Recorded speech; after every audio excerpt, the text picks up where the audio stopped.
Halo Prof, selamat malam. Selamat malam dok. Apa kabar? Iya, kabar sehat dok, Astengkara di Bali. Ya, ya. Iya, bagaimana Prof kabarnya di Malaysia? Di Malaysia ini kabar COVID atau kabar Oke, kabar Prof dulu, nanti baru kalau dijelasin mungkin ya kondisinya kalau saya seperti apa. baik-baik aja. Kalau Ya, saya baik-baik aja.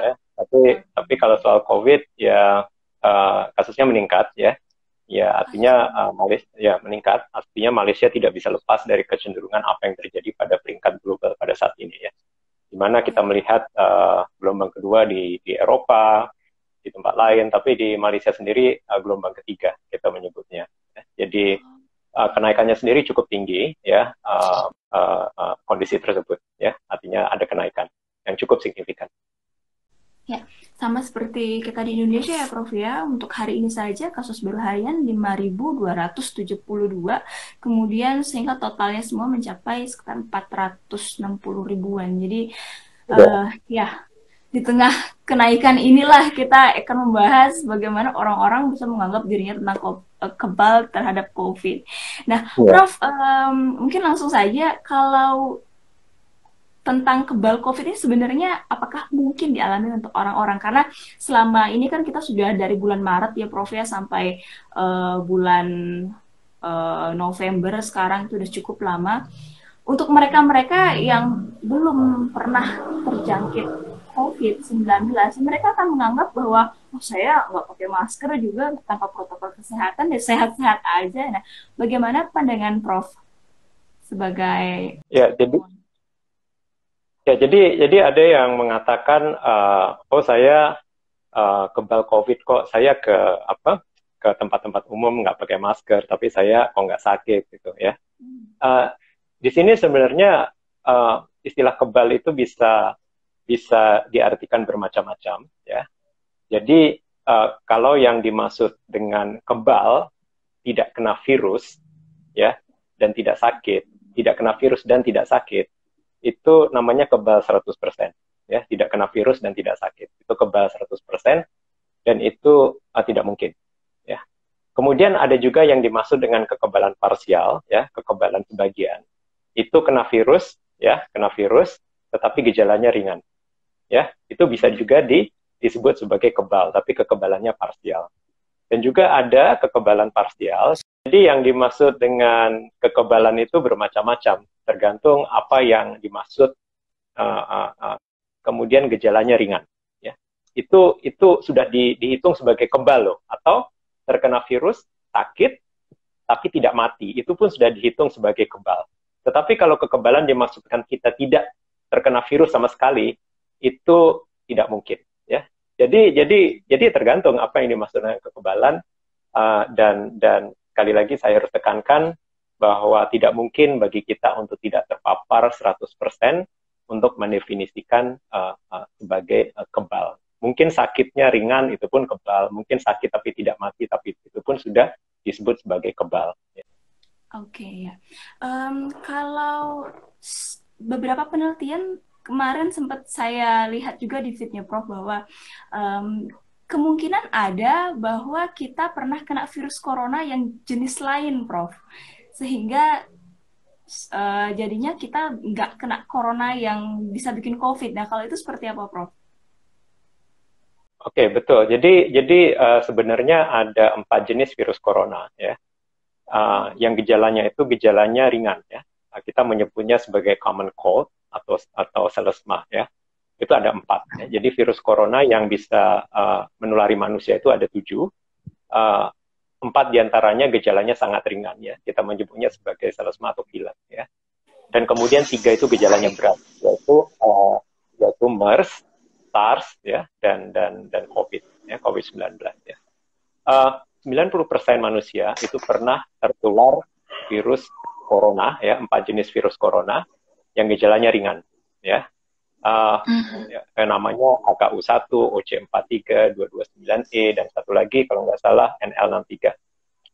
Nah, virus-virus yang pernah meneluri kita dan gejalanya ringan ini akan membentuk sistem imun kita, ya, akan membentuk sistem imun kita. Sistem imun kita akan mengingat virus-virus tersebut.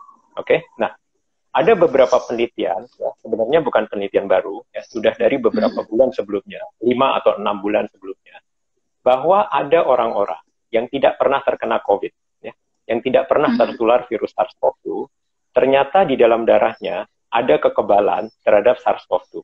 Ya. Kekebalan di sini maksudnya adalah mereka mampu menghasilkan reaksi imun ketika ditantang dengan virus SARS-CoV-2. Padahal mereka tidak pernah tertular COVID.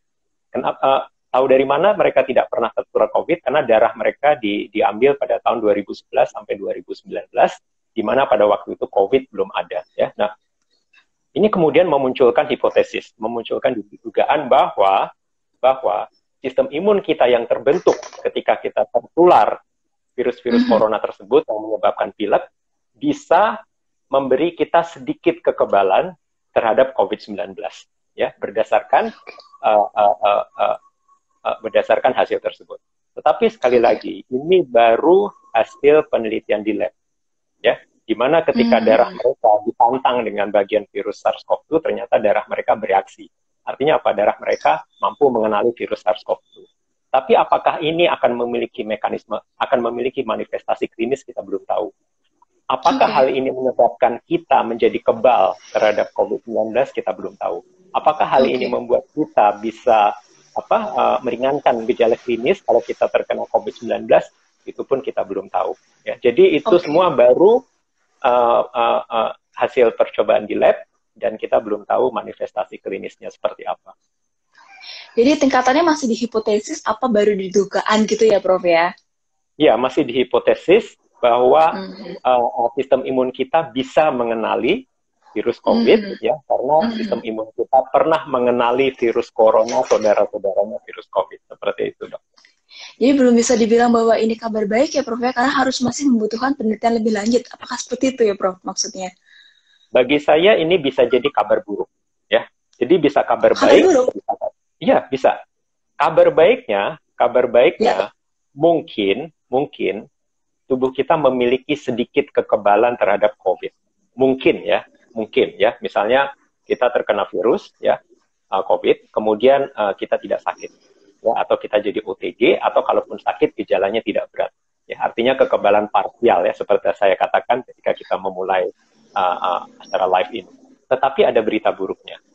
Berita buruknya adalah kalau kita pernah tertular virus yang mirip, ya, ada kemungkinan kita akan mendapat gejala yang disebut original antigenic sin, OAS, ya. Ini salah satu contohnya adalah ADE, ya, antibody dependent enhancement, yang terjadi di demam berdarah. Ingat, demam berdarah virusnya ada 4, tipe 1, 2, 3, dan 4. Ketika seseorang pernah tertular virus demam berdarah tipe 1, dan kemudian dia kebal, ketika dia tertular virus demam berdarah tipe 2 atau 3 atau 4, maka gejalanya akan lebih berat. Artinya apa? Artinya antibodi, artinya perlindungan yang dia dapat dari infeksi pertama, bukannya melindungi dari infeksi kedua, tapi menyebabkan infeksi kedua lebih berat. Padahal kan keempat virus ini mirip. Ya. Jadi, kabar baik iya, mungkin, ya, bahwa tubuh kita kalau terkena COVID, gejalanya lebih ringan, tapi ada kemungkinan kabar buruk jika ternyata infeksi sebelumnya oleh virus corona sebelumnya bisa menyebabkan yang kita sebut sebagai original antigenic sin, ya, yang salah satu manifestasinya adalah ADE. Ya. Jadi kabar baik, kabar buruk, dua-duanya kemungkinannya sama. Ya, jadi kita harus benar-benar objektif ya, Prof ya, dalam menilai sesuatu. Tidak bisa sesuai dengan keinginannya kita bahwa kabar baik nih, kabar baik, yaudah ayo lepas masker gitu. Betul. Bagi saya justru, Dok, dengan melihat data seperti ini, saya justru lebih berhati-hati. Artinya apa? Artinya ya tadi, ada kemungkinan kabar baiknya, ada kemungkinan itu ini kabar buruk untuk kita. Kapan kita bisa tahu bahwa bisa jadi nanti ke depannya akan mengarah ke kabar buruk, atau yang tadi Prof bilang bisa seperti ADE pada demam berdarah, seperti itu, Prof. Kapan kita kira-kira bisa tahu? Kita baru akan tahu apakah kita menyebutnya sebagai cross immunity, ya, kekebalan silang ini. Kita akan tahu apakah ini dampaknya positif atau negatif ketika COVID ini sudah berlangsung dalam jangka waktu yang agak lama, ya. Karena harus diingat sekarang kan orang masih patuh pada protokol kesehatan, masih pakai masker, sehingga kemungkinan untuk infeksi kedua itu kemungkinannya kecil ya. Nah, nanti kita akan bahas mengenai resiko infeksi ya.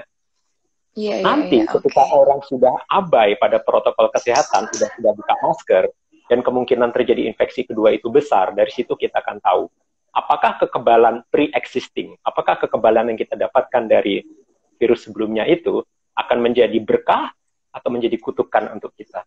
Jadi akan perlu waktu beberapa lama. Ya. Kita belum bisa simpulkan pada saat ini. Oke, siap.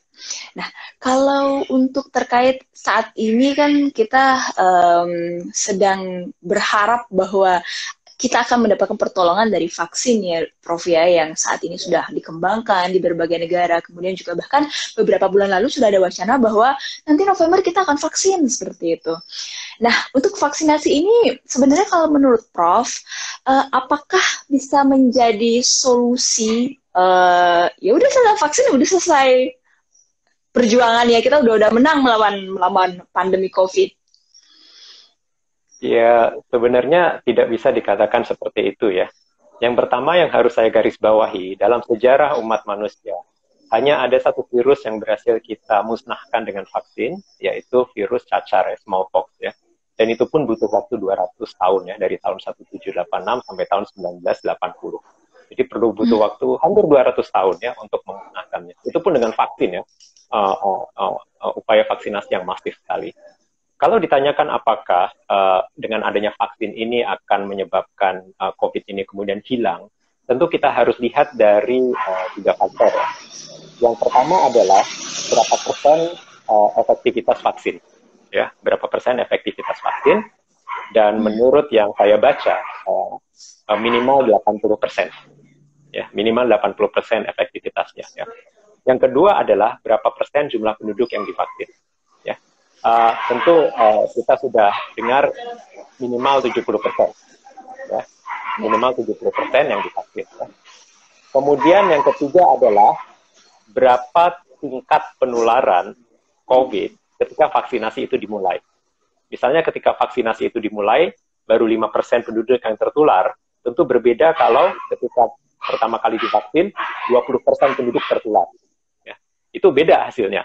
Jadi dari ketiga ini kita harus melihat bahwa kemungkinan COVID ini hilang itu tidak bisa dalam waktu yang dekat. Perlu waktu. Ya, efektivitas vaksin, kemudian berapa persen jumlah penduduk yang divaksin. Ini tentu tergantung dari kondisi geografis Indonesia juga yang kepulauan ya, menjangkau daerah-daerah di pelosok itu tentu sangat sulit. Dan kemudian yang ketiga adalah tingkat penularan virus ketika vaksin itu, ketika upaya vaksinasi mulai dilakukan. Jadi ada 3 faktor yang mempengaruhi. Ya. Terkait jumlah orang yang divaksin, Prof. Kalau menurut Prof, sekarang ini kan sudah ongoing gitu ya, Prof. Dari bulan Februari, Maret itu sudah ada mulai kasus di Indonesia. Apakah kita harus melakukan penelitian bahwa siapa-siapa saja sih sebenarnya yang sudah pernah terpapar, kemudian siapa-siapa aja sih yang sebenarnya udah tidak butuh vaksin karena dia sudah memiliki kekebalan secara alami karena sudah pernah terpapar dari virus corona SARS-CoV-2 ini, Prof. Menurut Prof, apakah butuh penelitian kayak serologi terlebih dahulu gitu? Sebenarnya idealnya iya. Idealnya iya. Artinya kalau sebagian besar penduduk sudah memiliki kekebalan, buat apa divaksin? Ya, sebenarnya iya. Tetapi tentu ini membutuhkan biaya yang sangat tinggi. Ya. Karena yang harus dilakukan bukan hanya survei serologi. Ya. Melihat antibodi saja tidak cukup. Ya. Kita juga harus melihat CLC. Ini yang banyak dilupakan oleh orang. Karena apa? Karena jumlah antibodi itu bisa menurun. Lama-lama bisa menurun ya, lama-lama bisa menurun. Ada yang bilang 3 bulan, ada yang bilang 5 bulan, ada yang 6 bulan. Nah, tetapi sel T ya, sel T memori itu akan bertahan dalam jangka waktu yang agak lama. Ya. Tetapi masalahnya kalau kita mengadakan survei terhadap sel T ya, itu lebih sulit. Ya, itu lebih sulit dan kemudian biaya yang dibutuhkan juga lebih mahal dan alat-alat yang diperlukan juga lebih canggih dibanding kalau kita mengadakan survei terhadap antibodi ya.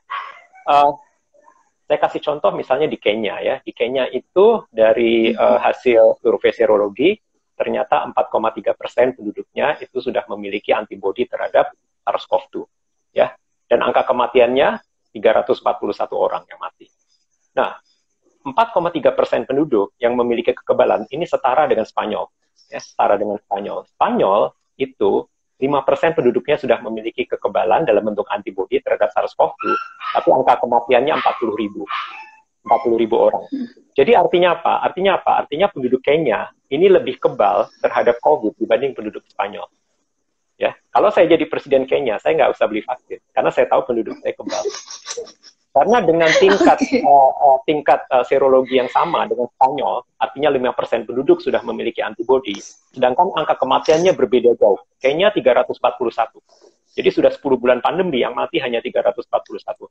Spanyol yang mati 40.000. Berarti di sini ada efek genetik juga. Ada beberapa faktor yang menyebabkan kenapa Afrika, ya, dari hasil yang kita dapatkan jauh ini, Afrika kelihatannya lolos dari COVID-19 dan ada banyak sekali hipotesis kenapa. Ya, bisa jadi karena genetik, bisa jadi karena umur mereka rata-rata lebih muda dibanding orang Eropa, bisa juga karena infeksi sebelumnya dari virus-virus lain. Jadi ada beberapa kemungkinan. Jadi sekali lagi, kalau dalam kondisi seperti Kenya, saya sebagai presiden Kenya saya nggak akan beli vaksin. Saya tahu penduduk saya tidak perlu vaksin. Jadi saya pikir perlu. Kira-kira nih bakalan lebih cost efektif mana ya, Prof Bimo? Apakah dengan kita melakukan penelitian terlebih dahulu, baru kita kayak istilahnya bagi-bagi vaksin gitu? Atau yaudahlah ya, yang penting 70% penduduk divaksin gitu? Kalau kira-kira. Saya kurang ngerti berapa biaya untuk mengadakan studi serologi di Indonesia. Atau juga mengadakan studi terhadap sel T ya, sel T terhadap penduduk Indonesia. Karena itu kan nanti sampling, tidak semuanya di studi, artinya sampling satu kota itu berapa ribu gitu. Tapi kalau berdasarkan hal itu, ternyata masyarakat kita sebagian besar kebal. Jadi pertanyaannya buat apa beli vaksin? Kita bisa beli vaksin, tapi hanya untuk orang-orang yang rentan, ya, orang-orang yang dari segi imunitasnya sudah lemah seperti orang 50 tahun ke atas, ya.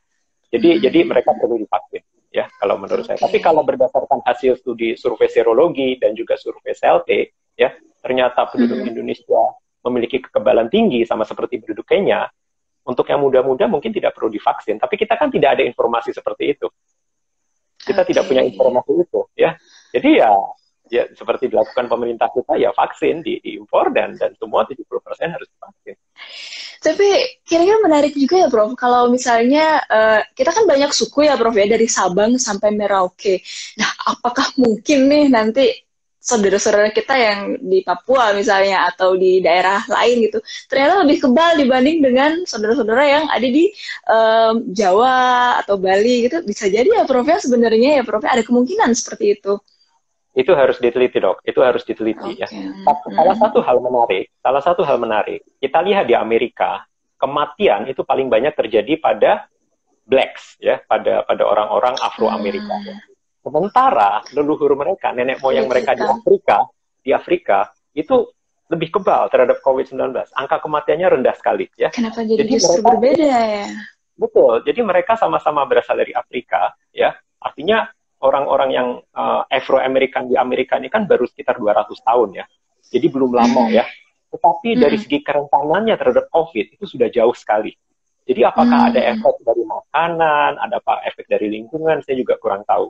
Tetapi ini salah satu hal yang menarik, bahwa mereka yang masih satu ras, ya. Artinya masih satu ras, ternyata memiliki kerentanan yang berbeda terhadap COVID.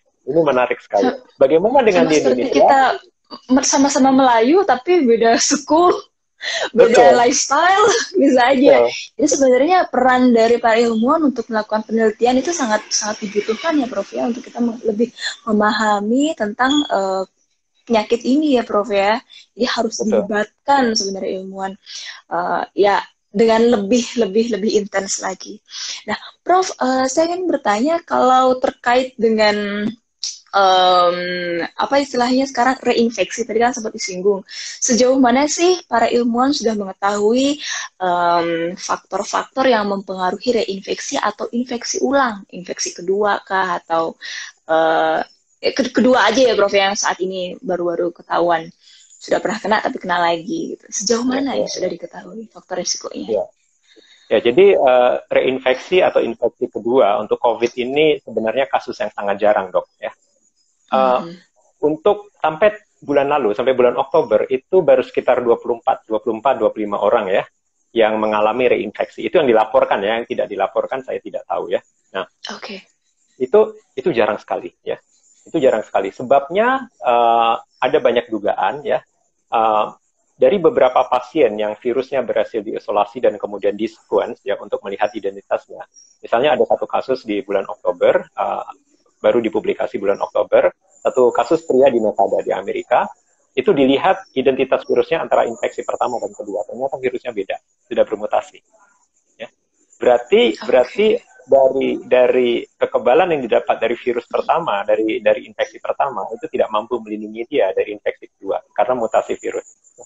Jadi, apakah 24 kasus reinfeksi ini skenario-nya sama? Tidak. Karena ada kasus lain yang ternyata pasiennya meninggal ya setelah infeksi kedua. Itu terjadi karena pasiennya memiliki masalah pada sistem imun. Ya. Jadi sistem imunnya lemah, itu meninggal. Ya. Tapi ada beberapa kasus yang mereka lihat ternyata infeksi kedua virusnya itu sudah bermutasi. Jadi ini harus membuat kita lebih berhati-hati walaupun kita sudah sembuh dari COVID, tapi masih ada kemungkinan kita bisa mengalami infeksi kedua. Dan hal ini sebenarnya kalau kita melihat dari virus-virus corona lain, ya seperti saya sebutkan tadi ada 4 jenis virus corona yang gejalanya seperti pilek, ya itu reinfeksi itu biasa. Ya. Jangka waktunya adalah 6 bulan sampai 1 tahun. Itu pasti ada reinfeksi dari virus yang sama. Ya. Nah, sedangkan untuk virus SARS dan MERS itu tidak sempat terjadi reinfeksi karena virusnya sendiri sudah hilang karena pendekatan secara kesehatan masyarakat. Jadi virusnya hilang cepat sekali. Untuk SARS-CoV-2, untuk COVID-19 sejauh ini baru 24 yang dilaporkan dan saya berharap semoga angkanya tidak bertambah. 24 dari 50 jutaan yang sudah terkonfirmasi di seluruh dunia ya Prof ya. Makanya saya bilang jarang sekali, tapi kemungkinan itu ada. Kemungkinan itu ada, karena saya juga melihat data dari virus corona yang lain, di mana reinfeksi itu adalah hal yang lumrah. Oke. Nah, Prof, kalau untuk saat ini, istilahnya terkait vaksin gitu ya, Prof ya, menurut menurut yang Prof Bimo ikuti, kira-kira kemungkinan vaksin itu bisa sampai kapan sih, Prof? Bisa tersedia gitu? Sampai di Indonesia, sampai di tangan masyarakat? Tergantung dari vaksin apa yang kita beli gitu. Jadi yang kita sudah setujui kan 4 vaksin sekarang ya. Jadi vaksin dari Sinovac, Sinopharm, CanSino, dan AstraZeneca ya. Dari keempat vaksin ini belum ada vaksin yang bisa memberikan hasil interim seperti vaksin Pfizer yang kemarin rame kan, yang beberapa hari lalu rame. Mereka mengumumkan efektivitasnya lebih dari 90%. Itu adalah hasil interim, hasil sementara. Dan dari keempat vaksin yang kita sudah sepakati untuk beli, belum ada yang melaporkan hasil interim. Ya. Jadi, berdasarkan hal ini, saya agak sangsi bahwa vaksinasi bisa dilakukan sebelum akhir bulan ini, kecuali kalau kita nekat melakukan vaksinasi tanpa adanya hasil interim dari uji klinis fase 3. Ya. Vaksin Sinovac sendiri yang sedang diuji coba di Bandung itu baru akan selesai pada bulan Maret tahun depan 2021. Jadi menurut saya secara saintifik mungkin tidak tahun ini. Tetapi saya nggak tahu kalau ada keputusan lain yang tidak saintifik, mungkin pertimbangannya politik atau ekonomi tetap juga dipaksakan untuk divaksin tahun ini. Saya juga itu tidak tahu. Saya tidak tahu. Oke ya. Kalau menurut Prof mengenai istilahnya komunikasi publik yang sebaiknya dilakukan oleh pemerintah ketika kesimpulan belum ada, untuk masyarakat seharusnya seperti apa, Prof? Ya, saya pikir satu hari nanti vaksin itu akan ada. Ya, efektif atau tidak tentu tidak 100% ya, karena minimal 50% itu ketetapan WHO ya, minimal 50%. Dan dari kalau melihat hasil dari vaksin Pfizer sekarang, ya, saya pikir 70% itu bisalah dapat efektivitasnya, bisalah dapat. Artinya vaksin itu akan ada satu hari nanti ya, mungkin tahun depan ya. Dan sementara menunggu vaksin, kita harus patuh pada protokol kesehatan.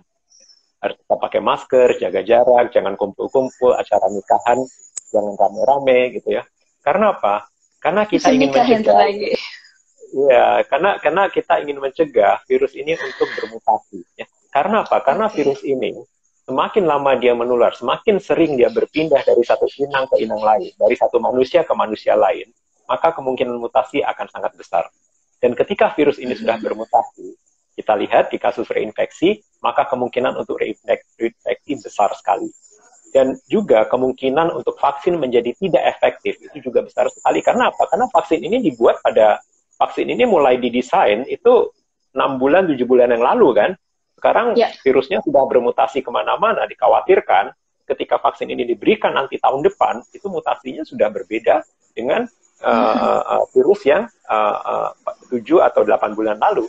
Jadi sebenarnya kita harus tetap patuh pada protokol kesehatan sementara menunggu adanya vaksin supaya virus ini tidak bermutasi terlalu jauh. Oke. Tapi Prof, kalau soal mutasi ya Prof ya, apakah mungkinkah kalau SARS-CoV-2 ini dia menjadi mutasi, menjadi lebih jinak, menjadi lebih tidak kontagius, seperti itu Prof. Kalau dilihat dari sejarah virus-virus yang pernah ada di bumi ini. Nah, Prof kan menekuni ilmu ini ya Prof ya, biomolekuler. Seperti apa Prof? Baik. Ya, jadi mutasi itu random. Ya, mutasi itu random, tidak mengikuti. Jadi kita benar-benar play gambling banget ya Prof ya? Ya, random ya. Jadi apakah ada kemungkinan melemah? Tentu semua kemungkinan ada. Bisa jadi lemah, bisa jadi kuat, atau bisa jadi sama aja ya. Tapi sejauh ini yang kita lihat, dari semua mutasi yang telah terjadi pada virus SARS-CoV-2, itu belum ada mutasi yang menyebabkan pelemahan. Ada satu kasus yang dilaporkan dari Singapura, ya, bahwa ada mutasi virus yang menghilangkan beberapa bagian dari materi genetik dari RNA virus tersebut, di mana hal ini menyebabkan virus tersebut melemah. Tetapi sayangnya, virus yang melemah ini ya ternyata tidak terlalu menular. Jadi dia hanya terisolasi pada beberapa pasien, ya, dan sehingga tidak menjadi varian yang mayoritas, ya, karena sulit menular. Ya. Dan sekarang kita tidak melihat lagi varian tersebut, ya. Artinya kalau varian tersebut lebih cepat menular, tentu kita berharap yang mayoritas adalah virus yang sudah lemah itu kan, ternyata hanya terisolasi pada beberapa pasien saja. Jadi belum ada kemungkinan bahwa virus ini akan melemah. Ya. Lebih menular ya.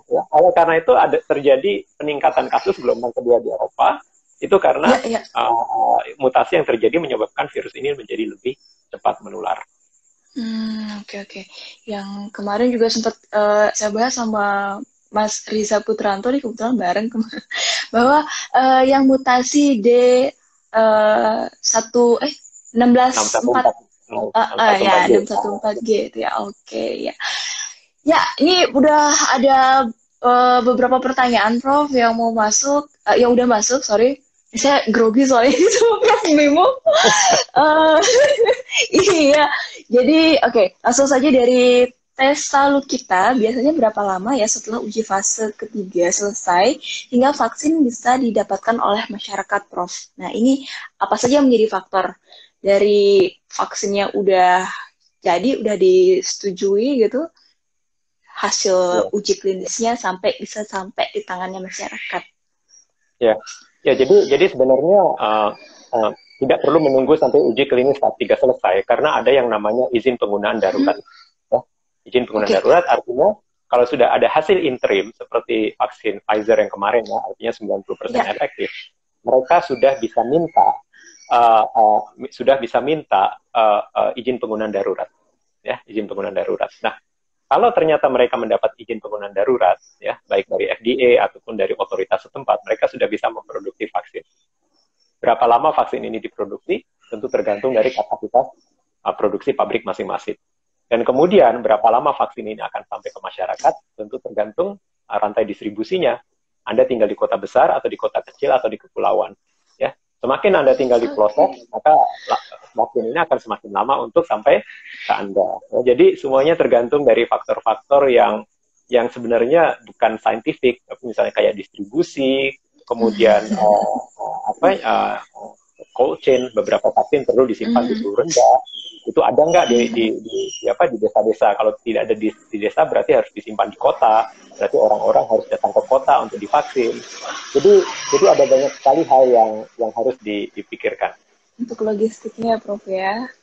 Tapi kalau untuk kemarin yang Prof posting itu tentang Pfizer ya yang sempat rame, berarti dengan hasil penelitian sejauh ini yang baru mereka ketahui sudah bisa efektif 90%, tetapi masalahnya itu adalah di suhu yang harus disimpan di minus 70 seperti itu, mereka sudah bisa mengajukan untuk izin penggunaan darurat ya Prof ya sebenarnya? Oh sudah. Selama kalau FDA ya, kalau FDA yang diperlukan oleh FDA adalah hanya hasil interim ya, dan kemudian 2 bulan waktu pengamatan sejak suntikan terakhir. Karena vaksin Pfizer ini kan disuntik 2 kali, sesudah penyuntikan kedua harus ditunggu 2 bulan untuk melihat apakah ada efek samping yang berat atau tidak. Kalau itu sudah dilewati ya untuk vaksin Pfizer, 2 bulan itu akan berakhir pada bulan depan, pada bulan ini. Mereka sudah bisa minta izin penggunaan darurat kepada FDA, sudah bisa. Tapi apakah diterima atau tidak, semuanya tergantung dari FDA. Oke. Nah, Prof, kalau FDA misalnya nih menyetujui misalnya, kemudian kalau masuk ke negara lain, apakah ada syarat khususnya kah mungkin yang berbeda dari FDA dengan misalnya kalau di Indonesia BPOM gitu ya, Prof? Setahu Prof.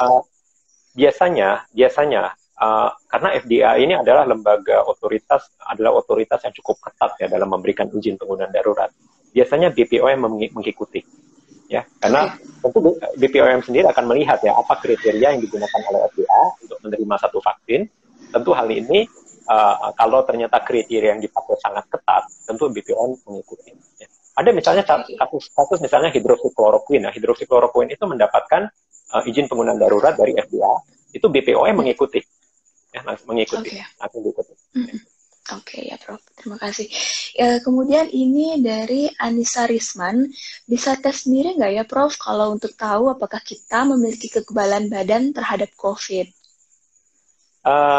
Ini ada tesnya, bisa pakai ELISA ya, artinya tes antibody ya. Bukan maksudnya tes, di lab ya Prof ya, bukan tes sendiri di rumah. Enggak.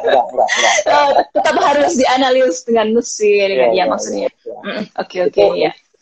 Untuk tes antibodinya itu bisa menggunakan ELISA di lab, atau kalau saya sarankan itu lebih baik tes CLT ya. Karena apa? Karena antibodi itu kan sebenarnya tidak permanen. Artinya kalau patogennya hilang, kalau virusnya hilang, antibodi itu juga menurun ya. Karena musuhnya sudah nggak ada kan.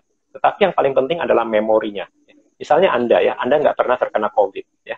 Tetapi Anda ingin tahu apakah Anda punya kekebalan alami ya yang didapatkan dari infeksi virus-virus terdahulu. Itu Anda bisa cek CLT-nya ya. Bisa cek CLT Anda, tapi alatnya juga mahal ya, menggunakan flow cytometry itu cukup mahal dan tidak semua tempat bisa melakukan analisa tersebut ya. Jadi sistem imunnya itu ada di CLT dan CLT ini dari beberapa penelitian terakhir justru memegang peranan jauh lebih penting dibanding antibodi, karena ternyata ada beberapa orang yang terkena COVID, mereka tidak menghasilkan antibodi. Antibodi. Iya, tidak menghasilkan antibodi. Iya. Kemarin sama dokter nih sempat dibahas juga. Jadi benar-benar apakah itu yang mengalami reinfeksi itu, Prof? Enggak juga. Saya kurang tahu. Okay. Jadi ini sebenarnya bukan hal yang asing, karena juga terjadi di virus hepatitis C. Ya. Virus hepatitis C juga tidak memicu antibodi, tapi mereka diserang oleh sel T. Ya. Pada beberapa pasien, ya, baik yang bergejala maupun tidak bergejala, antibodinya itu tidak aktif.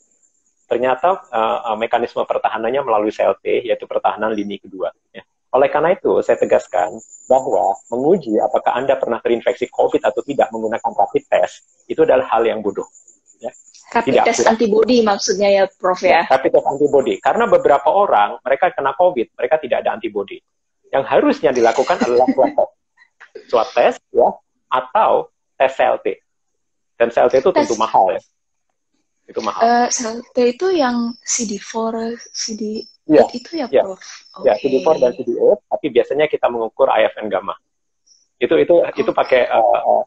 pakai LI spot atau menggunakan flow cytometry. Ini ada sejawat yang nanya, ditanggung BPJS nggak? Kayaknya nggak. Oh enggak.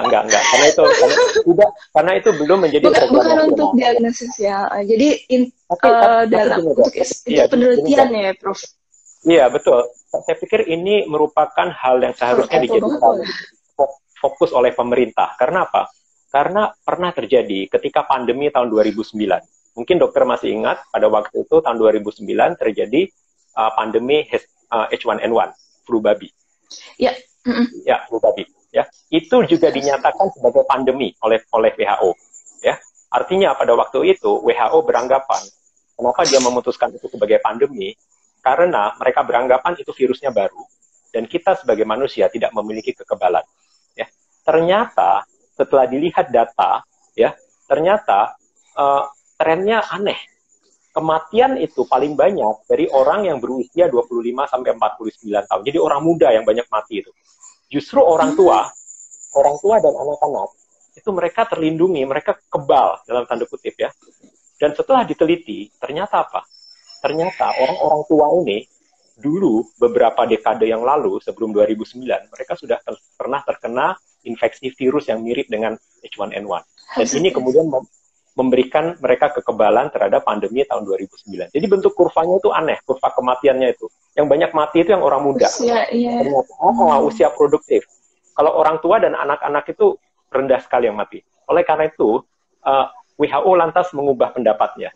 Sebelumnya mereka mengatakan ini virus baru, semua orang tidak punya kekebalan terhadap virus ini. Kemudian mereka mengubah pendapatnya bahwa virus H1N1 berbahaya untuk orang-orang yang rentan, yang tidak memiliki kekebalan sebelumnya, dari infeksi sebelumnya. Ya.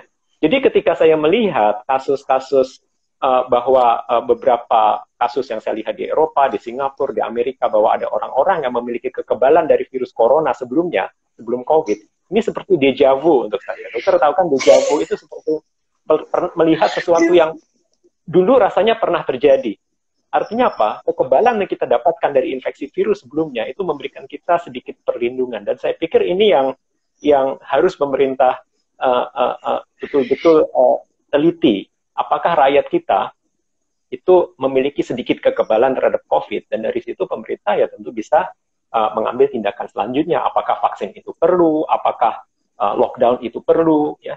Jadi studi terhadap kekebalan silang dari virus corona yang lain itu saya pikir itu harus dilakukan. Tapi sementara hal itu tidak dilakukan, yang harus kita lakukan adalah berhati-hati. Artinya masker harus pakai. Jangan asumsi kalau kita kebal, ya, jangan asumsi bahwa dulu saya pernah ketularan macam-macam virus, pasti sekarang saya kebal, belum tentu. Seperti saya katakan tadi, cross immunity ini, kekebalan silang ini bisa jadi berita baik atau berita buruk untuk kita.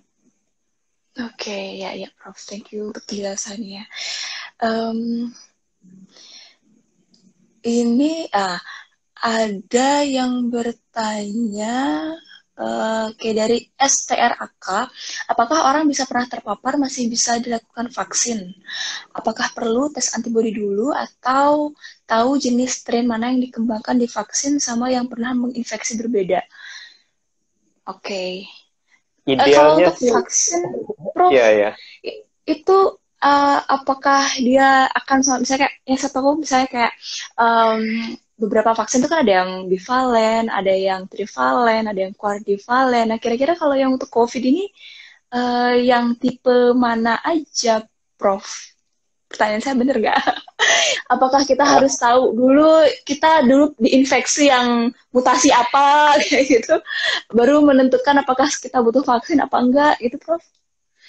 Yang pertama, ya. Jadi sebenarnya pertanyaan ini bisa saya bagi dua. Yang saya jawab yang pertama dulu ya. Yang pertama, idealnya memang seperti itu. Idealnya kita harus dicek apakah kita kebal terhadap COVID. Ya. Tapi itu kan lama. Harus ngecek orang satu-satu, terus, kamu perlu, kamu enggak. Kamu perlu, kalau enggak. Itu kan lama. Ya. Jadi mending divaksin aja semua. Dan itu tidak ada efeknya. Artinya, kalaupun kita ternyata sudah punya sedikit kekebalan, kalau kita divaksin, itu akan menjadi booster. Artinya kekebalan kita akan naik. Artinya tidak ada masalah. Ketimbang mengecek satu-satu, ini udah kebal. Ini ada kekebalan tapi separuh. Ini ada kekebalan tapi sepertiga. Itu kan ya keburu hilang COVID kan. Artinya 270 juta penduduk, kita lihat satu-satu ya tentu tidak efisien. Lebih mending divaksin semuanya. Kemudian pertanyaan kedua mengenai bivalen, tetravalen, atau segala macam. sebenarnya ini kalau saya lihat beberapa perusahaan vaksin mereka sudah mengantisipasi hal ini. Ya. Misalnya Sinovac vaksinnya dibuat dari lima jenis, 5 virus COVID yang berbeda yang diambil dari 10 orang pasien. Ya. Dan kemudian vaksin Pfizer yang kemarin baru diumumkan efektivitasnya 90%, dalam proses pembuatannya itu sudah diuji terhadap berbagai macam mutan, berbagai macam virus SARS-CoV-2 yang memiliki mutasi pada bagian spike-nya. Kalau tidak salah ada 14 mutasi yang diuji coba dan vaksin ini masih efektif. Ya. Tapi sejauh ini virus SARS-CoV-2 itu masih satu. Tidak seperti virus demam berdarah, ya, yang ada 4. Virus demam berdarah itu ada 4, sehingga mereka membuat vaksin tetravalent yang bisa mengcover ke semua virus demam berdarah. Tapi untuk virus SARS-CoV-2 hanya ada 1. Oke, ya. Siap-siap, Prof. Terima kasih untuk penjelasannya. Ini dari Rolando, pemerintah kita sudah memesan beberapa vaksin. Apa kita bisa meminta segera hasil interim dari produsen vaksin tersebut? Oh, itu kalau mereka ada hasil interimnya biasanya langsung diumumkan. Karena mereka tidak akan menunda. Mereka pasti akan mengumumkan karena apa? Juga mau pengen cepat. Semakin cepat diumumkan, investor semakin senang. Karena investor ini kan menunggu, itu duit mereka sudah kasih. Mereka pengen tahu ini hasilnya bagus atau enggak. Makanya vaksin Gamaleya di Rusia itu hasil interimnya kemarin diumumkan walaupun hasilnya masih sangat dini. Ya, mereka cepat-cepat mengumumkan karena mereka juga mikir mereka kan juga bersaing dengan Pfizer, bersaing dengan negara Eropa. Makanya mereka mengumumkan dan ini untuk kepentingan investor juga. Selain kita juga pengen tahu kan. Jadi apakah kita harus meminta mereka mengumumkan? Gak usah disuruh, gak usah diminta, mereka pasti. Mereka juga pengen cepat jadi barangnya. Ya. Oke. Ini mungkin tadi sudah sempat disinggung ya mengenai persentase efisiensi vaksin yang bisa dikatakan baik, paling minimal banget 50% ya gitu ya, Prof ya. Minimal 50% ya, tapi idealnya itu 70-80% idealnya. Oke. Kalau 90% bahkan itu udah baik banget ya, Prof ya, berarti ya. Seperti yang kemarin. Cuman ya memang masih ada plus minusnya, jadi ya sambil kita nunggu ya kita harus tetap melakukan pencegahan protokol kesehatan. Ini dari Yohan Kristanto, Prof, apakah OTG itu termasuk kebal COVID? Apakah definisi kebal itu terkena virus tetapi tidak sakit? Dan apakah kebal COVID itu tetap bisa menularkan ke COVID ke orang lain seperti OTG? Baik, ya. Ini tadi sempat kita bahas ya ketika di awal tadi. Mungkin masuknya telat, jadi saya jelaskan lagi. Jadi definisi kebal itu bermacam-macam ya. Jadi ada yang definisi kebal 100%. Itu artinya apa? Artinya kita tidak bisa tertular virus dan tidak sakit. Artinya kayak tubuh kita itu punya perisai gitu. Virus nggak bisa masuk ya. Itu tidak mungkin. Itu tidak mungkin. Lupakan, itu tidak mungkin. Kemudian ada namanya kebal parsial. Ya, kebal parsial itu artinya kita kena virus tapi tidak sakit. Ya, seperti OTG ya. Atau kena virus sakit tapi gejalanya ringan. Atau kena virus sakit gejalanya agak berat tapi tidak mati. itu juga kebal ya. Tapi kekebalannya parsial. Pertanyaannya, apakah kekebalan seperti ini, kekebalan parsial, masih beresiko menularkan virus? Jawabannya iya. Bahkan untuk orang yang tanpa gejala sekalipun. Karena berdasarkan beberapa penelitian, orang tanpa gejala, mereka memiliki kemampuan untuk menularkan virus sama seperti orang yang bergejala. Sama. Jadi tidak ada yang namanya kebal, terus dia tidak bisa ketularan virus dan tidak bisa menularkan virus. Ya. Maksudnya kebal di sini adalah kalau kita kena itu gejalanya ringan. Gitu. Jadi walaupun kita kebal sekalipun, ya, dan baik melalui vaksin ataupun melalui infeksi virus corona sebelumnya, masker itu tetap harus dipakai. Artinya untuk melindungi diri kita juga dan untuk melindungi supaya orang lain tidak tertular virus dari kita. Karena untuk orang-orang yang tanpa gejala, mereka tidak sadar kan mengeluarkan virus karena mereka tidak merasakan apa-apa. Artinya sistem pada apa yang terjadi pada mereka, mungkin tubuh mereka tidak memproduksi antibodi. Seperti kita jelaskan tadi, sebagian pasien COVID ternyata tidak memproduksi antibodi, artinya mereka tidak merasakan sakit, tapi virus itu di dalam tubuh mereka berkembang. Dan kemudian keluar dari mulut mereka, dari hidung mereka. Jadi walaupun merasa kebal sekalipun, setelah divaksin sekalipun, masker tetap harus dipakai.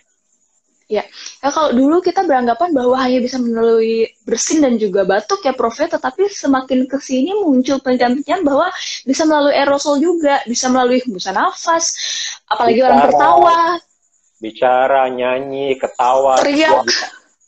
Bisa, itu bisa. Jadi dengan mengekspresikan kasih sayang, padahal kita bisa membagikan penderitaan sebenarnya tanpa kita sadari. Oke. Ini pertanyaan dari Skinny Me Cake, Prof. Soal city value. Nah, apakah itu bisa menjadi patokan bahwa itu bisa menularkan ke orang lain, dan berapa cut off point itu bisa menularkan kalau bisa dijadikan patokan, Prof? Oke. City value. Yang pertama, ya. Yang pertama, apa itu city value? Mungkin untuk orang awam belum tahu. Oke. Jadi city value itu adalah nilai yang kita lihat di PCR ketika kita mengkuantifikasi virus ya. Artinya semakin rendah nilai city value, jumlah virusnya semakin tinggi. Semakin tinggi nilai city value, itu jumlah virusnya semakin rendah. Jadi dia kebalikan ya. Jadi berapa cut off yang kita bisa tetapkan untuk tahu bahwa kita masih bisa menulari orang atau tidak? Itu tidak ada angka pasti, tetapi berdasarkan pengalaman saya di sini, itu 35 ke atas, itu sudah sulit sekali menular. Karena teman-teman saya yang kerja di lab, mereka juga menguji ya, jadi mereka menguji pasien yang memiliki nilai CT berbeda-beda ya. Ada yang CT value-nya rendah, ya, jadi ketika virusnya itu coba dibiakkan, itu cepat sekali tumbuhnya ya. Tapi ada orang yang CT value-nya, nilai CT-nya sudah 35 ke atas, itu virusnya ketika coba untuk dibiakkan itu nggak keluar, nggak berkembang virusnya. Dan dari situ kita berkesimpulan dan juga didukung oleh beberapa paper bahwa 35 ke atas itu kemungkinan menular itu kecil sekali, walaupun masih positif. Positif. Karena apa? Karena yang membuat virus itu bisa menyebabkan kita menjadi sakit atau tidak itu sangat tergantung dari berapa jumlah virus yang masuk ke tubuh kita. Istilahnya inokulum. Kalau masuknya sedikit, itu kita nggak sakit. Dan ini terjadi pada beberapa orang OTG, ya. Jadi ada sebab kenapa orang itu bisa OTG, karena sistem imunnya, bisa juga karena virus yang masuk itu sedikit sekali, itu bisa jadi, ya.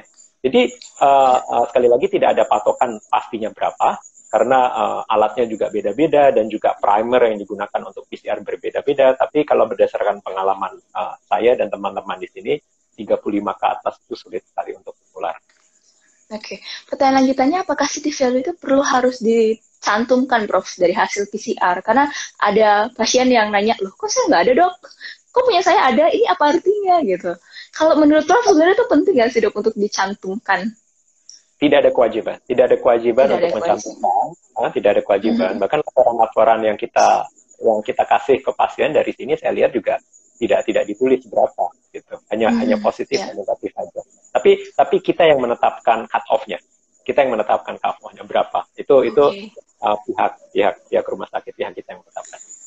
Jadi disesuaikan dengan klinis sama dokter yang bertanggung jawab dalam merawat pasien, dok ya. Gejala klinis juga tidak hanya city value, gejala klinis juga harus dilihat. Ya. Ini ada yang bertanya, kalau rakyat Indonesia punya cross immunity, kenapa kok rate positivity Indonesia itu masih tinggi? Jadi teman-teman saya yang sering hura-hura traveling, kumpul-kumpul di gym, nggak terkena COVID. Dan mereka bangga sekali. Nah, gimana nih, Prof? Ini banyak sekali. Ini nggak tahu ya yang nanya di mana, tapi saya pikir bukan hanya di Bali, kemudian juga di kota manapun di Indonesia pasti ada yang seperti ini. Ya. Memang ada banyak sekali yang mengklaim, oh saya hura-hura kemana-mana nggak pakai masker, tapi saya nggak kena COVID. Pertanyaan saya, dari mana Anda tahu Anda nggak kena COVID? Dari mana Anda tahu? Karena ada orang yang kena COVID tidak ada gejala, gitu kan?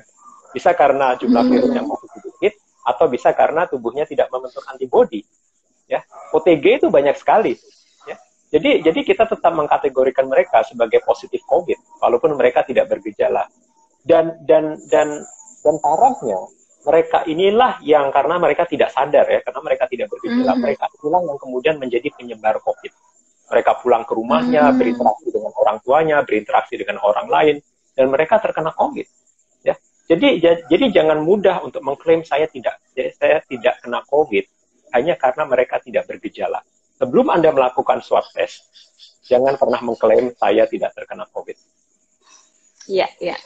Ini ada baru tadi siang juga Prof, bahwa bagaimana saya tahu apakah saya sudah pernah kena COVID apa tidak kalau saya tidak pernah, kalau pasien itu tidak pernah swab. Jadi dia tuh nanya gimana hasil IgG, bagaimana interpretasi hasil rapid testnya yang IgG sama IgM itu, sementara kontak eratnya itu juga nggak dites swab, kemudian dia juga nggak tes swab.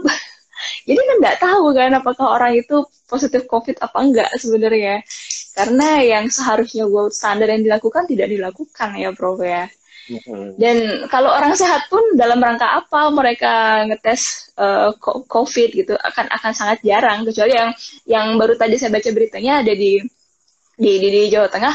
Mereka tuh benar-benar supaya mencapai testing 1.000 tes per 1 juta populasi, semua yang mau tes dipersilahkan gitu, mau nggak sakit atau mau sakit dipersilahkan. Jadinya kayak kalau menurut Prof gimana itu? Apakah efektif apa enggak untuk mencari tahu yang OTG? Baik, menurut saya idealnya harus ya, karena ini adalah salah satu strategi tetap ya yang ditekankan oleh WHO untuk melakukan tracing dan tracking, testing, tracing, tracking, 3T ya. Karena apa? Karena kalau OTG kita tidak bisa mengidentifikasi mereka yang akan menyebarkan virus. Kita harus lihat apa yang dilakukan oleh Cina ya. Waktu itu ada beberapa minggu lalu di satu kota, di kota Qingdao ya, di kota Qingdao itu ada beberapa belas orang yang positif. Ya, apa yang dilakukan oleh sekitar 12 ya, several dozen orang. Nah, itu apa yang dilakukan oleh pemerintah kota Qingdao? Mereka melakukan tes terhadap 5 juta penduduk selama 2 hari. Selama 2 hari 5 juta penduduk di swab test semua. Dan hasilnya mereka bisa mengisolasi kasus mengisolasi dengan cepat. Masalahnya kita bisa nggak melakukan 5 juta tes selama 2 hari? Ini 1 hari aja seluruh Indonesia hari ini berapa? 40.000 sekian ya, 40.000, 47.000.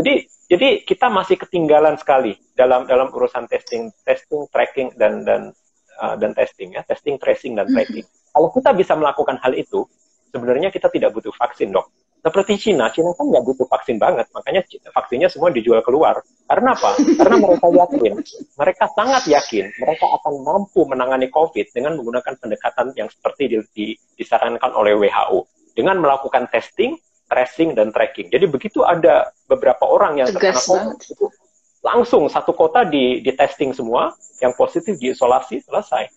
Jadi buat apa vaksin? Vaksin dijual ke negara-negara yang ogah melakukan 3T. Jadi harus sadar diri ya, kayak apa istilahnya, kita udah nggak bisa untuk melakukan itu. Kalau kita tidak bisa melakukan itu, jadi ayo dong kita bantu pemerintah dengan cara lebih patuh terhadap protokol kesehatan. Paling nggak kita nggak nyusahin orang lain jadinya kan, Prof ya. Betul. Ini satu pertanyaan lagi, Prof, terkait vaksin. Sebenarnya beberapa waktu lalu mungkin Prof sudah pernah bahas dengan Dr. Ning ya di Surabaya. Kalau vaksin itu diberikan, apakah itu efeknya akan sama untuk semua orang, baik itu anak, dewasa, dan manula? Pertanyaan dari Jaka Arif Wijaya, Prof. Baik, efeknya akan berbeda. Ya, efeknya akan berbeda. Dan ini sudah kita lihat pada vaksin-vaksin yang selama ini diuji coba di fase klinis tahap 2. Kesimpulan umum yang bisa diambil, ketika vaksin ini diberikan kepada orang tua, maka kekebalannya akan lebih rendah dibanding ketika vaksin ini diberikan kepada golongan usia menengah dan muda.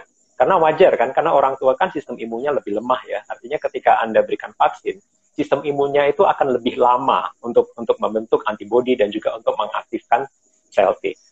Jadi untuk golongan tua itu walaupun divaksin, kekebalan yang dimunculkan itu tidak setinggi orang-orang muda. Tetapi tentu tergantung dari jenis vaksinnya. Ya, kalau kita menggunakan vaksin yang lebih spesifik seperti vaksin Pfizer yang menggunakan RNA atau vaksin yang menggunakan subunit, itu untuk orang usia tua itu jumlah antibodi yang dihasilkan itu hampir setara dengan antibodi yang dihasilkan oleh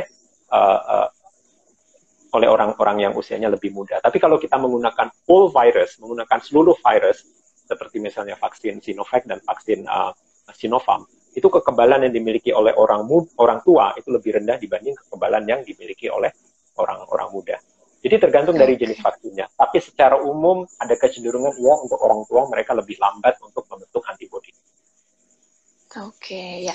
Mudah-mudahan nanti kita dapat yang terbaik ya, Prof ya, ketika kita udah dapat nantinya di tahun depan. Oke, Prof, nggak kerasa nih sudah kurang lebih 60 menit. Nanti takutnya sebelum di-cut, di-cut otomatis itu malah nggak enak gitu endingnya.